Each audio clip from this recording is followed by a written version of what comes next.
ikkita robotlari bor. Xitoyda ham chiqarayotganligi uchun bu yoqda hozir startaplar robotlar qurishga harakat qilyapti. Chunki hozirgacha biz robotlar qismlari bor edi, bizda miya yo'q edi. Hozir biz miya bor. Endi robotlarni ham qursa bo'ladi. Endi ikkalasini olib kelsa, sizda tayyor robot odam. Tayyor robot odam. Uni robotlar hozir hayotimizda bor, allaqachon yuribdi. Avtomatik mashinalar, Tesla'ning avtomatik mashinalari allaqachon robot. Ko'radi, eshitadi, bemalol o'zi mustaqil harakat qila oladi-da.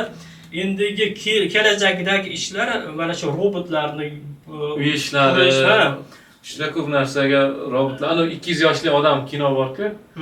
Robot bo'ladi, keyin iRobotni asosiy kinosini ko'rsa shunaqa, xuddi o'sha narsalar reallikka aylanmoqda-da. Hozir o'sha Isaac Asimovni iRobot degan kitobi bor-da, mana iRobotning kitob trilogy'si bor. Kitobida o'sha aytib o'tgan narsalari bor. Biz robotlarni qurib turgan vaqtimizda mana shu narsalarga